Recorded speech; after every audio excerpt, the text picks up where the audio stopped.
Hello, and welcome to the Viva La Vulva podcast. I am your host, Dr. Cara Quant, and I have a special guest on the podcast today. Her name is Tamerri Ater, and she is the owner and founder of AstroFashionista LLC.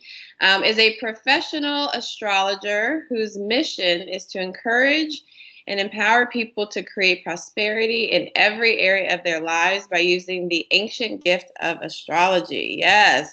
And I just love astrology so much, and I'll get into that. But so with her almost 15 years of experience studying astrology and divination, Tamerri has advised hundreds of clients on how to make their dreams a reality.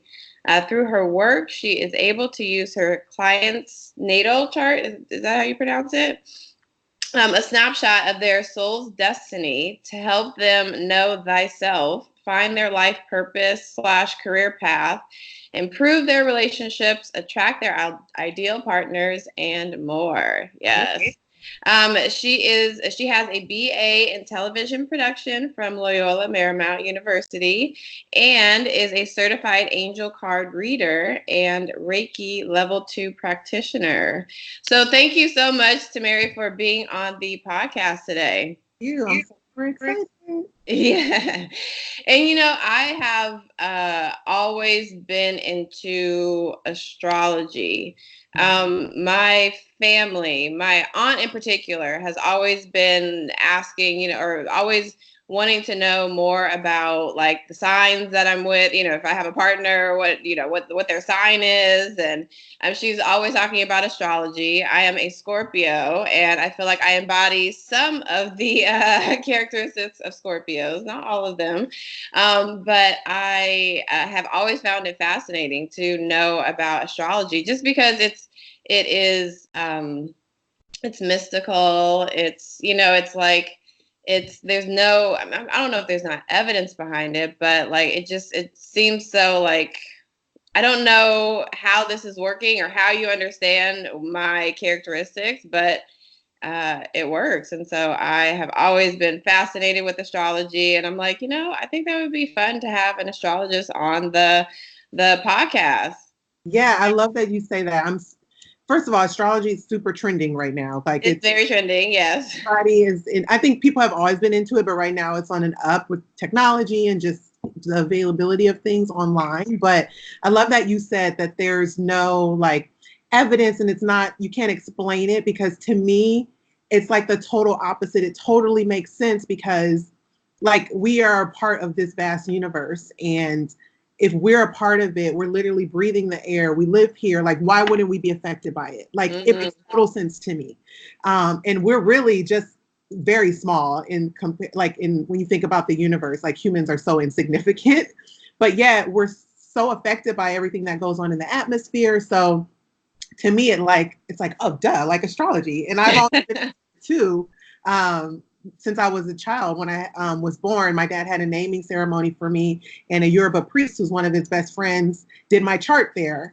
And like he told my dad some things that I always carried with me throughout my life. So when I got older, my mom actually committed suicide when I was 13, and that was like a pivotal point in my life because it was such like a deep thing that happened to our family. And I went through years of depression and just really like hiding my feelings, and no one really knew. And astrology kind of helped explain all of the things that I was feeling, explain my personality, explain how that happened to me with my mother. And it really helped heal me. So it's been such a powerful tool in my life. And like, I used it for myself, but then at a point, I'm like, people need this information. So now I feel like it's out there. You know what I mean? Like, it's happening. I'm literally watching people learn themselves through astrology more than they were even 15 years ago. So it's really exciting. And what do you think what stops some people from learning more about it? Because I know there's some people that are like, I don't believe that. Like, I don't believe, I'm a Gemini, or that I, embody the Gemini stuff, or just like, what do you tell those people that just don't believe it? I totally get it, because the astrology that has been out there, or that is usually out there, is simple sun sign, which we call pop astrology. A lot of us astrologists, Pop. like it's really just the ones that you see read in the magazines, and it's really an astrologer like me writing a horoscope based on your sun sign and putting your sun sign in a position where your rising sign would be. I'll get into that later in your natal chart. So it's literally just one part of your personality. Like it doesn't talk about where that sun is placed, what degree it's at, what aspects are happening to that sun. It's like barely scratching the surface. So I get why people are like, well, how can I be like every other Scorpio or every other Gemini? You're not. Like astrology explains why we are different once you get studying it, which is so cool. So I like teaching people and showing like, no, there's like, I can never learn all of the astrology, even in one lifetime, that there are all different types, all the different nuances. It's a very deep study. So yeah, I really understand that. Yeah. So okay, so I understand, from the life experiences that you've had and how astrology has helped you in those experiences, but like, how did you learn more about it for other people and how to integrate it and how to talk about it? And like, is there a school? Is there, there are schools. So the best thing for me, like the first place that you kind of start is learning how to read a natal chart, and the natal chart is basically, and I have yours, it's a snapshot of like how the universe looked from Earth the moment you were born. So this is yours. I printed it out. Okay. So once you kind of delve into it, and I feel like learning about yourself is the first step. But the part where you're able to counsel other people, that's a skill, because not everyone's a natural counselor, not everyone knows how to deal with people. And I think that's in my chart. So that's something that I have a natural gift for. But there are schools. There's like, I'm a part of ISAR, which is the International Society of Astrological Research. You can get certified through there. There's Kepler College. There's tons of astrology schools. Yeah. One certification. So I think it really just takes practice. I take classes continuously. I talk to other astrologers. I do this every day. So it's something that you can learn, but I also think it's given to you. It's in my chart as a gift. So yeah, but I think everyone can use it in their life every day. So, I mean, what did your chart say, that you are a natural astrologer? Like what, or you're a natural healer, or that you're a natural It actually does, which leader? I know, and there's so many ways to look at it. So I'm a Taurus, opposite sign of Scorpio, but I actually have my Saturn in Scorpio. I have a Scorpio rising. I have Pluto in Scorpio, and I have Mars in Scorpio. And Scorpio actually is a very mystical sign. It's a water sign. A lot of Scorpios like deep subjects. Like I can't wait till we get to your chart, because Oh gosh.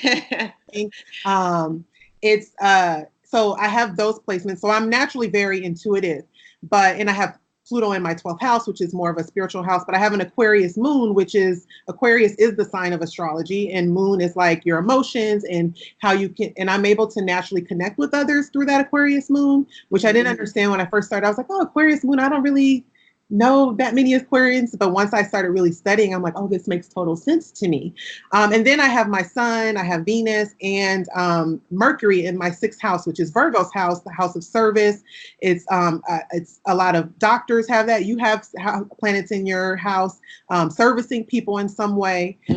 So it all comes together. But then there's other indicators that kind of incorporate like the fashion and beauty my background in fashion and beauty, hence the name AstroFashionista. Yeah. So it's funny how it all kind of comes together. Yes, no, I love it.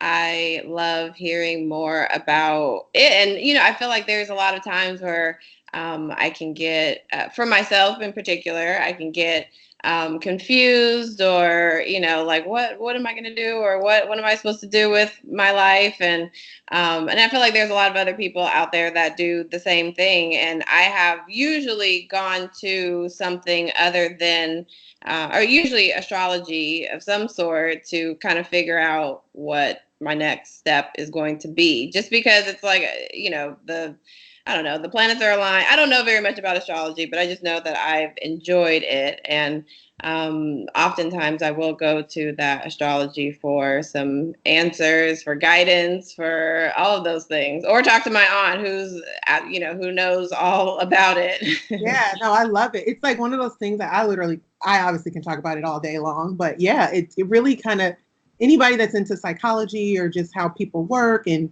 human connection, I think would be interested in astrology. I think. Yeah. So, Yeah. And do you feel like there's more women than men that are into it? Interesting enough, I don't. I think No? when it comes to like maybe pop astrology and just in everyday life, I would say, yeah, women, like when you're dating, like what's your sign? And men have all these memes, like, you know, girls are asking me my sign. But I find in the professional astrological world, which is a whole world in of itself, there's a lot of men that have done a lot of research, written a lot of books. I actually think it's more men are cited in like ancient astrology or just teachers. I see that more often than women. Interesting. I think there's like a whole nother world outside of like the whole pop astrology world where no, it's pretty equal. Yeah. Yeah. I would sense that it was more like a female driven field. I don't know. I just sense that like it's more of a women driven thing. Just because we're talking about moon and stars and and the sun and you know what? I find that in like when I go to different women, so I'll like listen to certain women or men. The men approach it from a more like practical, scientific. For my this is my own personal opinion. Yeah. Where the women that I've studied under or studied with, it's more of like the healing part, or they're very. It's just they talk a different way. So I would say that I've noticed that. Yeah. Because sometimes I listen to some of the men and I'm like, they sound so smart because they're very like scientific and they have all the facts and statistics. And me, I'm more of like, I'll just go with the flow and just how I feel about the planets and what I'm like. I literally can feel the energy of the planets, and I think it comes out when I'm reading. So I would say maybe it's expressed that way. Yes, yeah. I think it's more of you were saying about intuition, and I feel that more from you, more of like I have a sense. Yeah, this is what I know. This is the astrology that I understand. However, I have a sense that you are this way, and so I think that you. I mean, so. Just a little background. Me and Tamerri met at a brunch a couple weeks ago at Spicy Mari, who did a brunch, and she is a relationship coach. No, not coach. Yeah. Yes, expert coach. Yeah. So we met at this brunch, and it was all types of women, or actually, no, there's a men, women and men talking about relationships. And so I met her, and I was like, "You are amazing, and I would love to hear more about you and talk more about astrology." And you actually do the service for her her relationship coaching, right? Yeah, I work with the Spicy Life, and I do the astrological consulting for her clients. Yeah. So we met over there, and I was like, I have to talk to you, and I have to have you on the podcast. And so yeah, that's kind of how we met, and I have been interested ever since. Yeah. So yes, again, thank you so much for being on. Yes, I love this. I can talk it all day long. So I actually sent her my chart. So I sent you my date of birth. I sent you where I was born, at what time I was born. And so this is the natal, or you have a natal chart that you created? Yeah, it's a natal chart. So I wonder if I can kind of share my screen. So just to explain, the natal chart again is just, so you need your birth time for it to be the most accurate, the time of birth, your birth date, and your birth city, because it's based on where you live and the latitude and longitude. And so back in the day, astrologers used to do this by hand, which is so impressive. I don't know how to do that. I would one day want to learn. But now we have computer programs that generate it in a second. And I have astrology software on my computer, but I like to use astro.com. And this is somewhere that you guys can all go if you want to run your own chart and start to kind of dissect it. So I ran your chart. I ran your natal chart. I ran a solar return chart, which is kind of like your birthday to birthday reading. So like your birthday this year going to next year, like kind of the themes. And then I put the transit. So your natal chart is kind of like, it sets the tone for like your personality, your strengths, your weaknesses, how things that might play out in your life. But that's like a static, doesn't change. But then the transits, what's going on in the universe now, kind of what horoscopes are written for, like, well, Mars is in this sign, or, you know, Venus is in this sign. That's called transit. So that's when how the planets are kind of moving now, what aspects they're making, and those planets, the planets make aspects to your natal chart. So then that's a transit reading. So I have that. I have your solar return. And I think I did your progressed, but I didn't. That's a whole nother thing. I won't get into that. Let's see if I can share my screen, because for the people watching, I think it's going to be more interesting that way.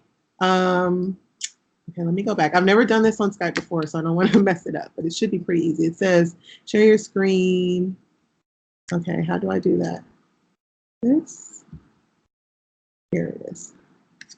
Okay. Can you see it? No, I can't see it. Huh. Okay, maybe I'll start sharing. Now can you see? Yes. Okay, great. Okay, so this is on astro.com. And as you can see, this is the inner wheel. This is the natal chart, and the green planets represent like what's going on in the universe. I ran this, I want to say now it's updated for August 24th. I'm just going to refresh. Okay, so when you are having a reading with an astrologer or first starting out, the main thing I would say that you want to remember, obviously your sun sign. So that's the sign that the sun was in the moment you were born. So for Cara, that's Scorpio. So wait, that's my sun sign. That's your sun sign. Okay, I'm writing this down also. Yeah, and then the sign that was rising on the eastern horizon, I know this looks like west, but this is a representation again of the universe. This is the horizon line. So these planets are below the horizon that we wouldn't see. You have a night chart. So anyone that's born at night, like your sun is going to be below the horizon, like it wasn't visible. Okay. So that actually indicates something about personality. I have a night chart as well. That's someone that's more, if it's a day chart, it's usually someone that's more in the spotlight, more outgoing, not, they like to be around people. They could be, I don't like extrovert, introvert, because that's, there's so many buckets and nuances within introversion. But let's, for the sake of the best example, more extroverted if you had more planets at the top of the chart. Okay. Bottom is more like, you kind of maybe keep to yourself, maybe think a lot, and, you like to be around your people, the people that you choose. Yeah. So then the sign that was rising or ascending on the eastern horizon is called your rising sign. So now I think a lot of people actually know their rising sign. And for you, that's Gemini. So your rising sign is Gemini. Okay. This is a super significant part of your chart because it's almost like what you're projecting out to the world. And a lot of people say it's like the mask you wear before people get to know you.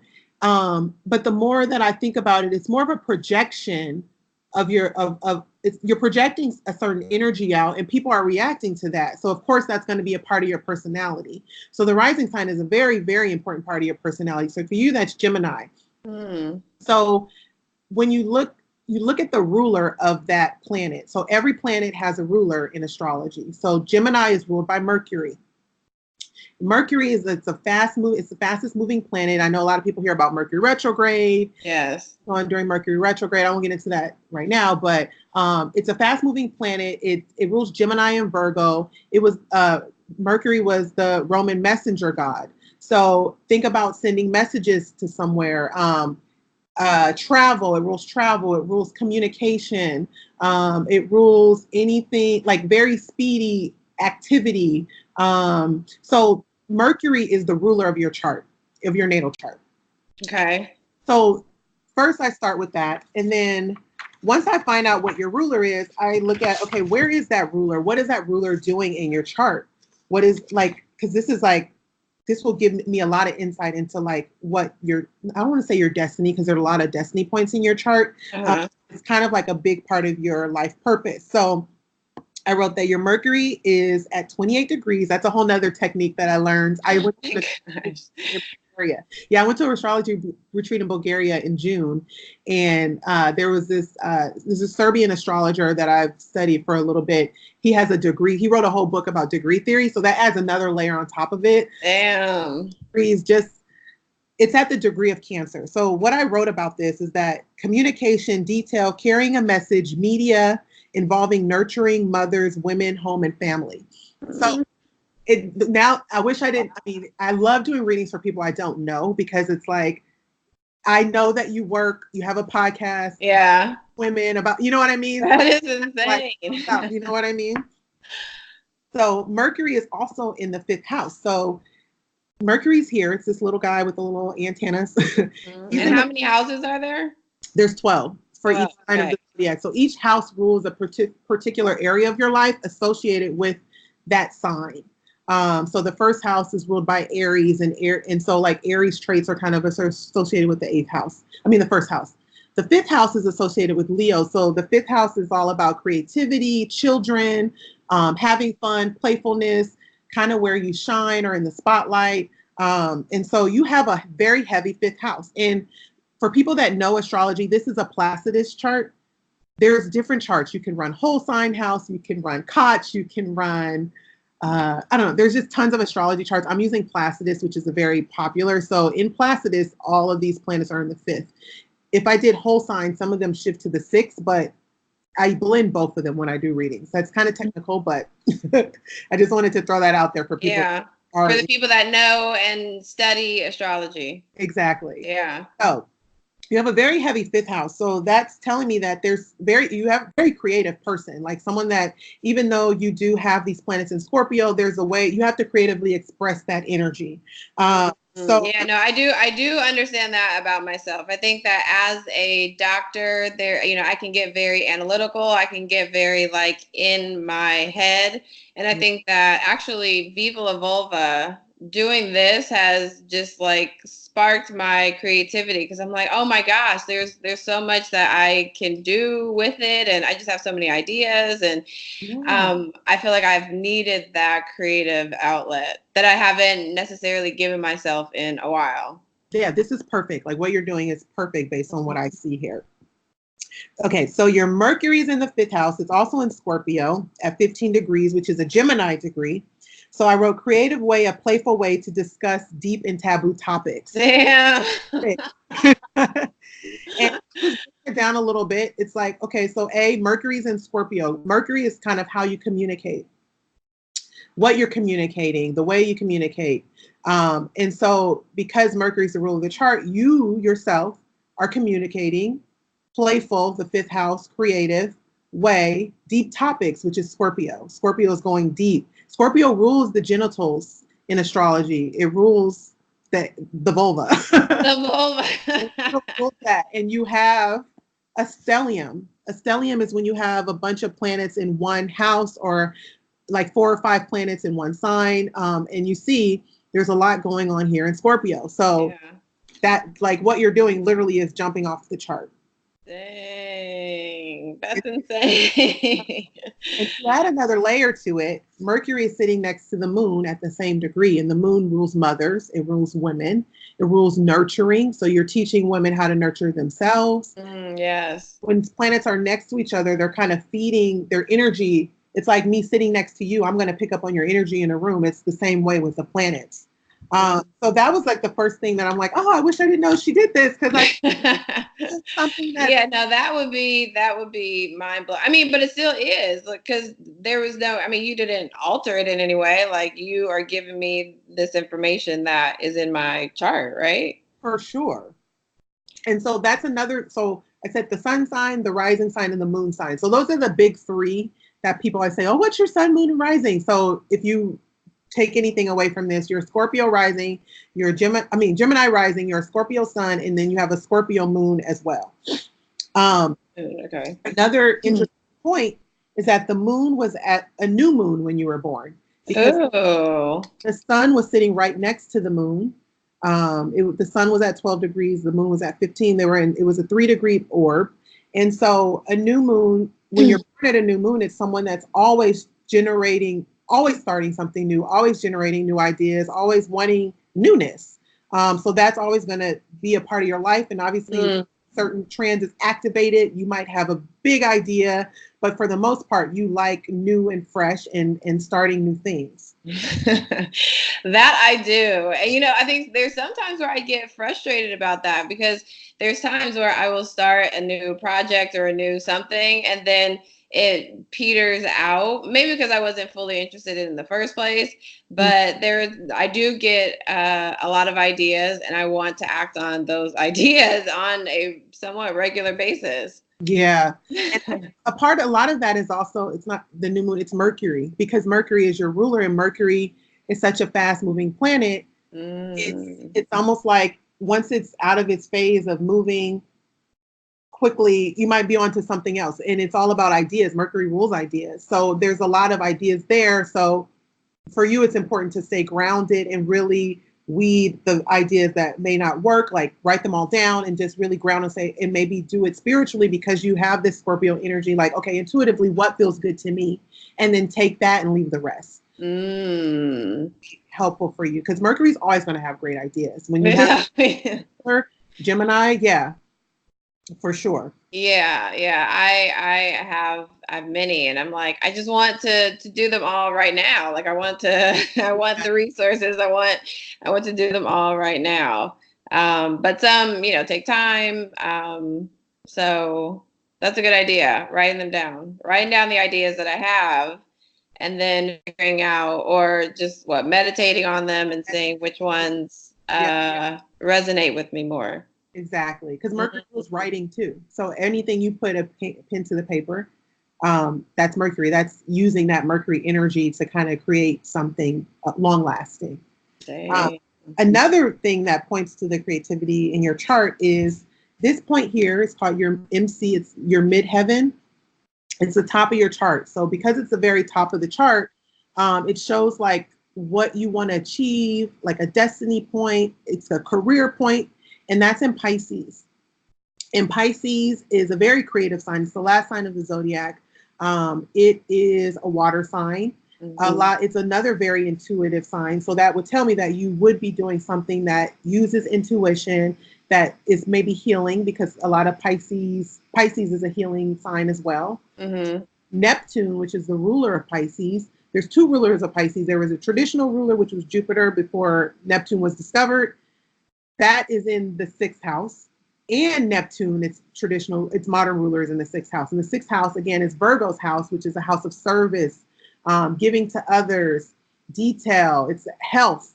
So that's another thing. I was like, okay, she's a doctor, like there's the health. So there's the connection there. But it's like, how can you creatively incorporate health, but be creatively fulfilled? How can I do it in a different way than other people are doing? That's the Pisces, Jupiter, Neptune in the 6th house. Yes. And I do continue to have the ideas of how can I make it creative. And the art exhibit that I did last year, I feel like was very creative in terms of bringing sexual health together and bringing art together and bringing medical professionals together, all in a art space and a creative space, and talking about these important topics around women's sexual health. So yes, the creative art exhibit is very Pisces. It's very Pisces. A lot of artists are Pisces and brilliant minds.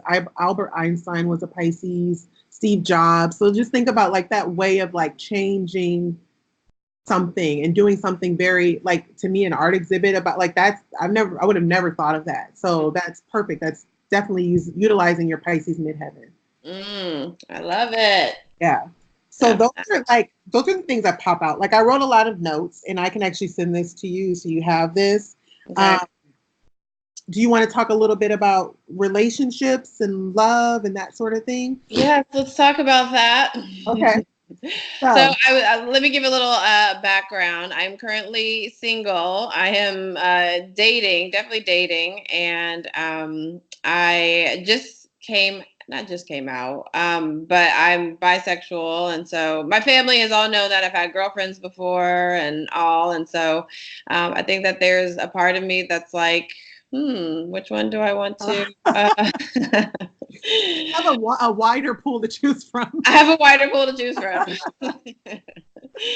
But I think it is interesting, and the relationships that I've had in the past, they've all been different types of people. I've had Virgos, I've had Geminis, I've had Aries. So I've always wanted to know, like, which partner, which sign, or which, characteristics are best for me. That's so funny that you said that. Okay, so you said Virgo, Gemini, and Pisces? Virgo, Gemini, and Aries. Oh, and Aries. Okay. This makes sense. Okay. This makes sense. So when I'm doing love, so the two things that people come to me, career and love, like that's all people care about in life. Yeah. I mean, what else is there, right? I know. What else is there? Yeah. When I'm doing love readings, there's a few points that I look at. For dating and relationships, that's the fifth house. So you say you're dating, which is great because that's a fifth house energy. Like the way it was explained to me at the retreat, interesting enough, like the fifth house is dating and boyfriends, the seventh house is marriage, which I knew, but like when you want to really break down, like, okay, what kind of relationship, you don't always marry who you've dated in the past, right? Yeah. So who you dated might look completely different than your husband. So, or your wife. Yeah. So, fifth house, the ruler is Libra. So that's one thing I want to look at. Okay, what's ruling the fifth house? The ruler of Libra is Venus. Where is Venus? Venus is in the fourth house, here in Virgo. So Venus in Virgo is actually considered to be in detriment or fall. It's not a great placement. And that's because Venus is exalted in Pisces. And exaltation is like when a planet performs at an optimal level. So Venus in Pisces is someone who's very like creative and loving, and they might have good luck in love. Not always. It depends on what's happening with that Venus and what's aspecting it. But Yeah. because Virgo is the opposite sign of Pisces, Venus doesn't like being in Virgo. Does that make sense? And don't worry, I have this in my chart too because I have Venus in Aries, and Aries is opposite Libra. So I have my Venus in detriment. Yours is in fall. Okay. So Venus in Virgo is, you're hypercritical about partners. It's almost like you immediately notice everything that might be wrong with them. Yeah, I do. And I do. It usually starts out very good and like, loving, and then I notice faults. yeah. Yep. And that's just who you are. I don't think that's necessarily going to go away. It's just finding someone that, fits within what you're looking for. So Venus is also conjunct sitting next to Mars, and Mars is sexuality. Mars is passion, it's power, it's aggression, and that's Aries ruler, and it's Scorpio's ruler. So you're saying you've dated Aries, you've dated Virgos. Usually Venus, whatever sign it's in, though you can attract those types of partners. So you said you've attracted Virgos. Mars rules Aries. You've dated Aries. I've dated Aries, yep. Said was Gemini. And Gemini. And I think that's because you're Gemini rising. So you're attracting people there. You relate. Their sun is sitting on your ascendant. So it's like you guys have an immediate understanding of each other. So that makes sense why those three signs would be signs that you're attracted to. Interesting. So what I wrote, and I did this reading, I think like a week ago. So like, I don't always remember. So I wrote, critical of love partners, relationships can become routine, passion needed, but arguments may be frequent. Watch for deception from people who are not who they claim to be. Look for a spiritual bond. So the spirituality is going to be very important with your life partner if you want a life partner. And the reason that is because you have Neptune. Again, Neptune is Pisces' modern ruler. It's sitting on your descendant, and your descendant is the point opposite your ascendant, which points to other people. The ascendant is you. The descendant is other people. So a lot of the times that represents a marriage partner or a forever partner, or maybe your first, their second and third husbands you can see, or third, but I won't get into that. And so for you, that point is Sagittarius.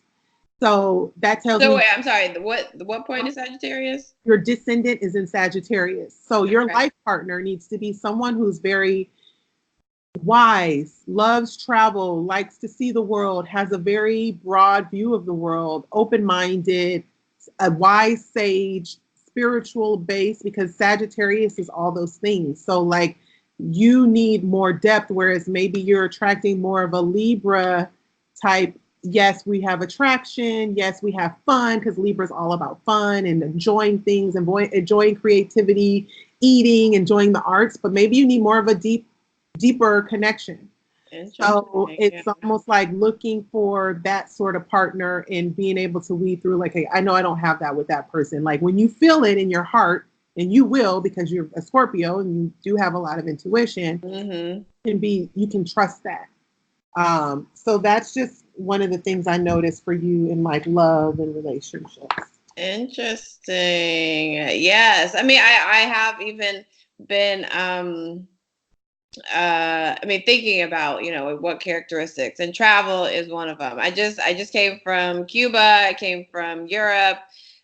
First time in both of those places, and I was like, I have to do traveling, and I want to have a partner that can travel with me. Yeah, absolutely. That's definitely a big part, I would say, of your partnership with that Sagittarius descendant. And your partner might even show you things you haven't seen before, too. Discovery, which is like, oh, who is this person? You know what I mean? And so, like, I know you're dating right now. A lot of the work that I do, and I'm actually working on a online course right now for people that want to manifest this partner in their life. Because I really did this to manifest my husband. It's like everything that I did, like the short-term version, using astrology and other mystical tools to really call that partner that I know was good for me into my life. So that's going to launch in the fall, and maybe I'll give your listeners like a little discount code. Ooh, yes, that would be great. I would love to, put that out there and give some people a discount or something so they can go to that course. Yeah. And so I think for you, it's more about like right now, this is the perfect time. Like one of the things I always tell my clients when they're looking for love is like, okay, on the new moon, we have a new moon every month. And you were born on a new moon, so this will be very powerful for you.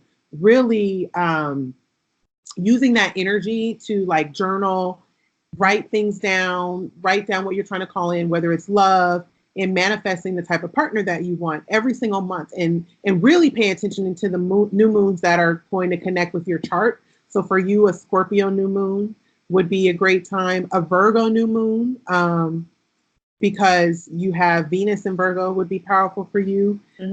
I new moon would be powerful for you. So like really taking time and doing like a self ritual or something around those times to call in the type of love that you're looking for. Even Sagittarius new moon for you because that's your descendant.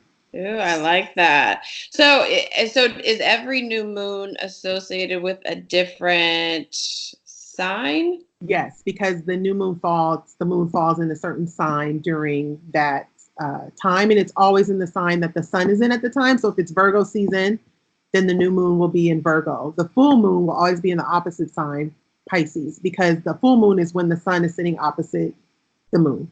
So it's always going to know, depending on what season it is. Okay, the new moon will be, and we have, we don't always, we have sometimes more than one new moon in a month. We have sometimes more than one full moon a month, blue moons. But for the most part, it's pretty methodical, and you can I have a calendar you can download on my website actually that details all the new moons and full moons in a calendar. Ooh. Yeah. So if you go to my site, it's AstroFashionista.com.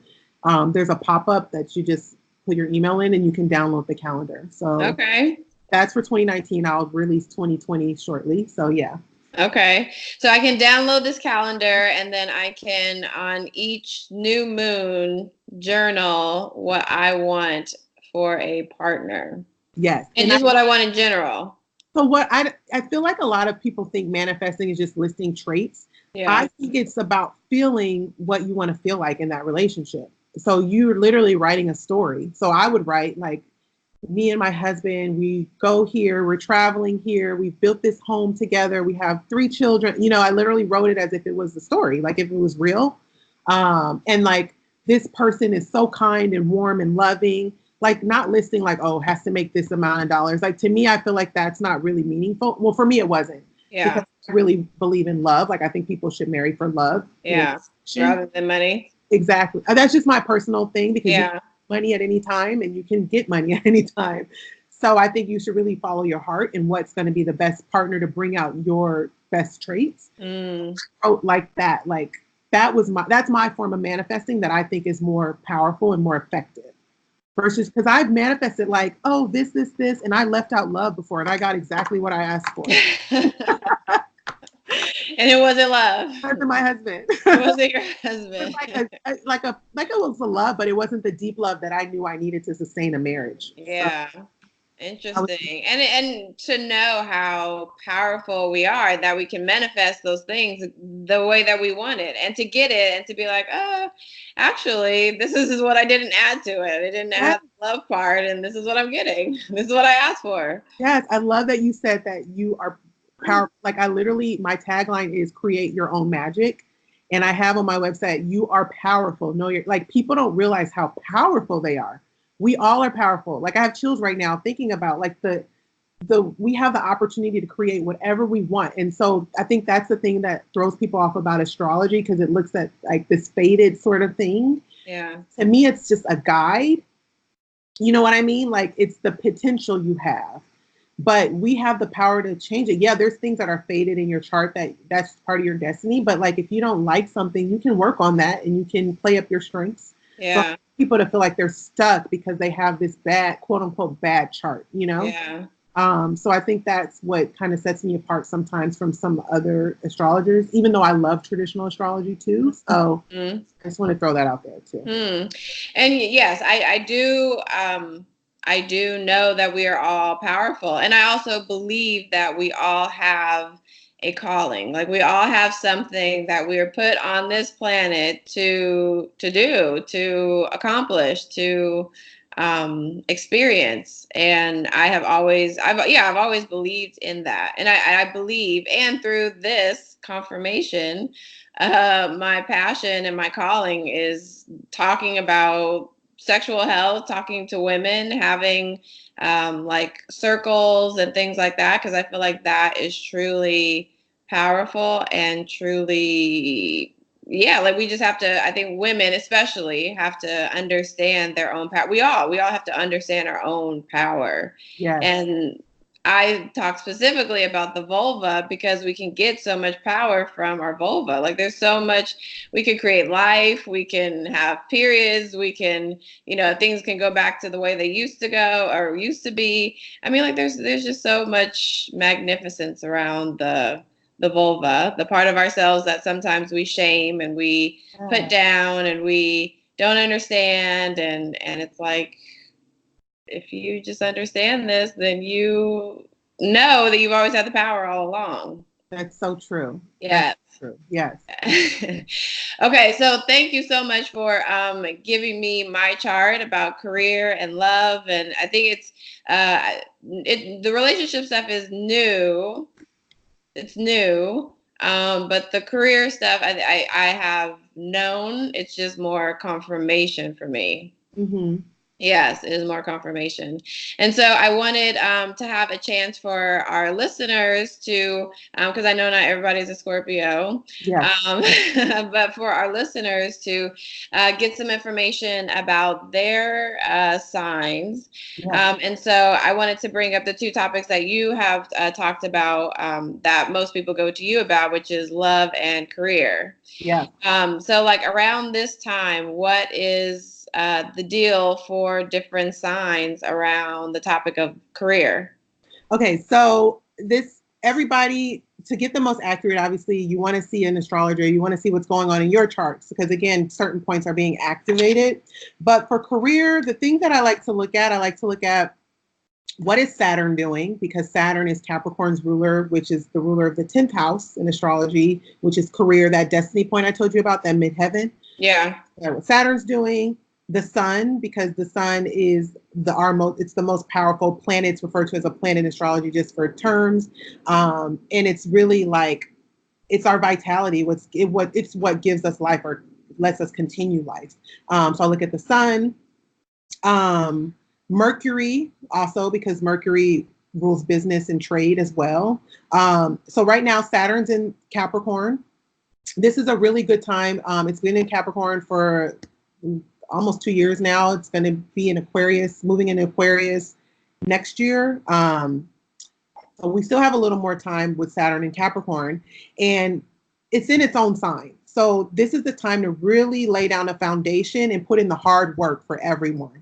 It's not easy. Pluto is also in Capricorn, and you're going to hear a lot of astrologers talking about the Saturn-Pluto conjunction of 2020, which is a very there's going to be big things coming globally next year about old structures being broken down. We're seeing it happening already. Things coming light because Pluto, which is Scorpio's modern ruler, is destructive and it wants to expose things. And Saturn is old, outdated structures. Or it's old, anything old. So old, outdated structures are being broken down. We're seeing it. Yeah. So going back to Saturn, though, Saturn being in Capricorn, if there's any type of project that you've been thinking about, anything you wanted to get off the ground, now's the time to put in the hard work. Now's the time to grind. It's going to be a slow upward hill. It doesn't feel fun, but it feels like this is the foundation. Because when Saturn moves into Aquarius, Aquarius is reaching people on a large scale. So that will be the payoff for a lot of us. So that's the thing. Right now, the sun just moved into Virgo, which was yesterday. So Virgo season is all about details, getting organized. It's about being nitpicky and just getting things in order, being of service. So now is a great time to just get organized, especially it's fall is about to start. So we're very much in that energy. And then Mercury is still in Leo, but it's also going to move into Virgo. So again, so right now, I know it's still the end of summer and people want to get their last minute vacations in, but I think now's an energy where you can really be productive. So that's for everyone.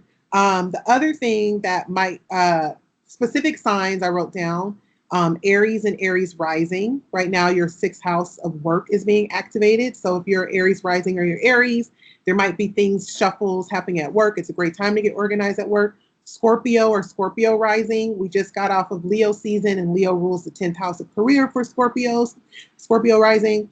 So that was a big career period and it's still going through Virgo season because the 11th house is the 11th house is being activated, which is like money you make from your career. So now you might start to see the payoff this month.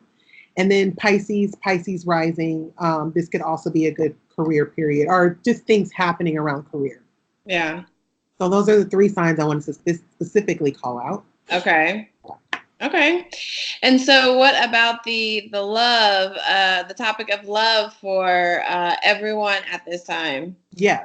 So for love, I like to look at Venus. So again, we talked about Venus and where Venus likes to be. Venus is actually in Virgo right now, considered to be in fall. So there could be some dryness, could be a little bit of dry spell for some of us. I think it's a good time to be, because I don't like to say the negative. I like to say, okay, what can we do to counteract that? So it's time to be discriminative in relationships. So if you're with someone that you've been questioning, like, I don't know if this person is good for me, right now, get down to the bottom of it. And if they're not, cut them off, because I really think the longer you hold on to bad relationships, you're just blocking your blessings for the next person to come in. Yeah. A good time for that.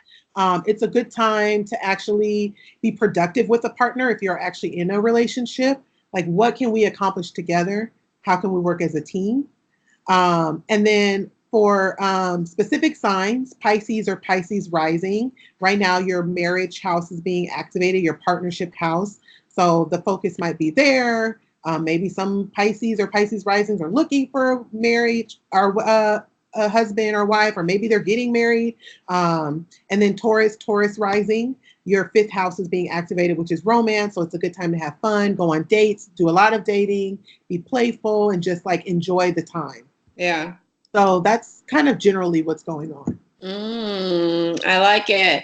And so Tamerri had a book on the shelf called Sex Signs. And I don't know, I mean, have you read this book? As soon as we got on the call, I was like, ooh, sex sign. It's so notice that. What's that about? Yeah, it's like me noticing something mystical in the room. Yeah, so this sign is it's by Constance Stellis. And it's called Your Perfect Match is in the Stars.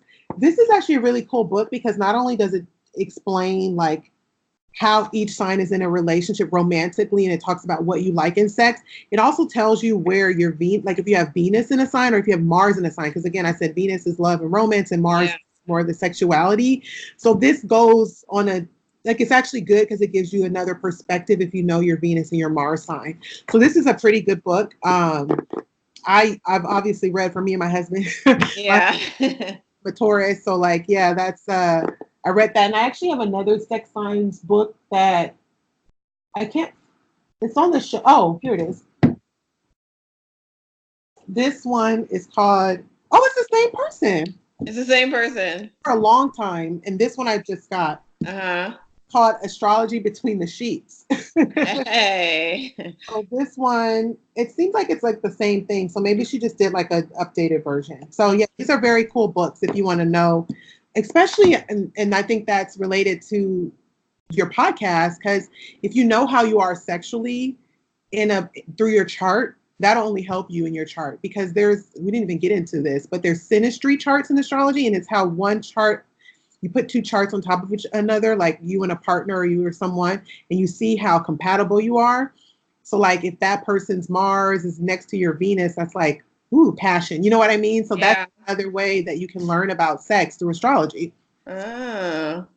Um, Like the sex that you are having with a partner, or the what? chemistry, I would say more Chemistry. Okay. so like a Mars and a Venus connection is like an explosive type of like passionate thing. But if someone's moon is like, my husband's moon is in Taurus and I'm a Taurus, so his moon is conjunct my sun, that's more of like a spiritual understanding. Yeah. So there's all these different points that you can look at in synastry to see like what your relationship would be like sexually, emotionally, spiritually. And so I do that. I do those readings too for people in relationships. Now, do you feel like you should have that beforehand? Like, should you know? Are there a lot of different? I'm sure there's a lot of different signs that we are attracted to and that we have different chemistry with, right? Yeah. There's not like one sign that is specifically good for me or for anybody. Well, there are. So generally, like if you're just doing general, for Scorpio, like, there's a lot of passion when in opposites, right? Because they say opposites attract. Yeah. If you're with a Taurus, your opposite sign, there can be a lot of sparks and passion. There can be a lot of sparks and passion with another Scorpio because that is such a sensual sign. So that would be on the surface. But like your Venus is in Virgo. So you might want someone with Venus in Pisces to like spice things up and like give you a little bit of like playful, like hard to get, you know? Yeah. So there's just like, it really gets very complex because you got to look at the sun signs, you have to look at the moon, but if you're looking at sex, I like to look at like, what is Mars doing? What is Venus doing? Is there going to be passion there? Maybe the moon, because sex is a very emotional thing for women usually. Yeah. So how is the moon reacting to another planet in that person's chart? So yeah, there's a lot you can see. I love it. There's a lot. There's so much. I mean, I could talk about this for hours. Like I could literally talk about this for forever. Yeah. Okay, so we are coming close to the end, and I wanted for people to stay in contact with you and get a reading and get some guidance because I know you do that. So if you can let everyone know how to stay in contact with you. Yeah, so I can be reached through my website, AstroFashionista, so AstroFashionista. I know it's long, but just put Astro and Fashionista together. And you should find it. And I will also put this in the description of the podcast so people can also look and see the exact spelling. Perfect. Yeah. So you can contact me there. You can also follow me on Instagram. My handle is just AstroFashionista. My Facebook page is AstroFashionista. So it's pretty easy to get in contact with me. I love to just talk to people, especially on social. I try to do readings or just be interactive with, the people that follow me. So I would love to hear from all of you guys. Yes. And so you do it remotely. So we're currently based in LA, but you do it remotely, right? Yeah, I do remote. I do readings all over the world. Okay. If you have a computer or a phone, we can make it happen. You can make it happen. Okay. And so this is what I've been doing with everyone since the podcast is called Viva La Vulva.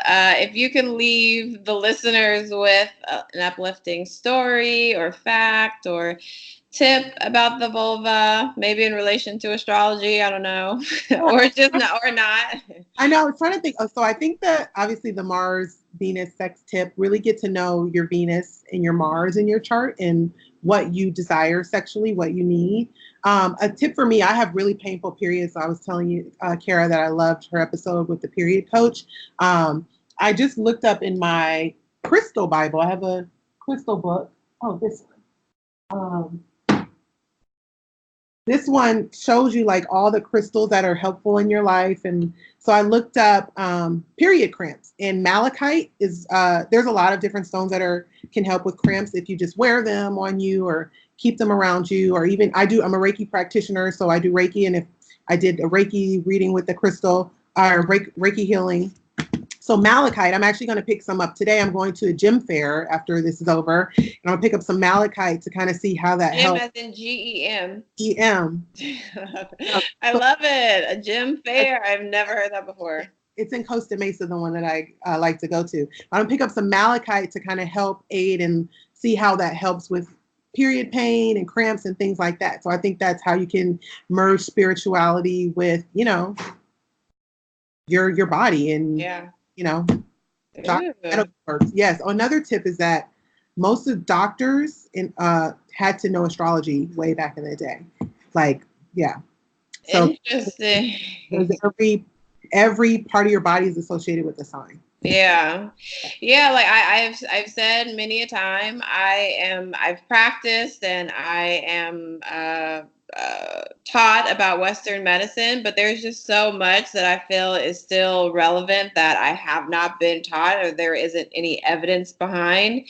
And it sounds like there's evidence behind astrology, but I just feel like there's so many other things, crystals and other mystical things that we can't necessarily explain, but are still very relevant and like powerful in our lives. So this is one of them.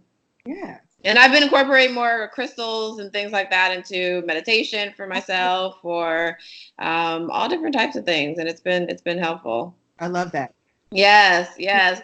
Well, thank you, Tamerri, once again, the AstroFashionista, for coming on the podcast and gracing us with some information about myself and just all of the signs and, what is coming up for themselves in terms of love and career. So I appreciate you so much. Yes, thanks for having me. So much Yes. fun. All Yes. right. It was nice talking to you. It was very nice talking to you. And thank you, all the listeners, for listening to the Viva La Vulva podcast. I am your host, Dr. Cara Quant. Bye. Bye.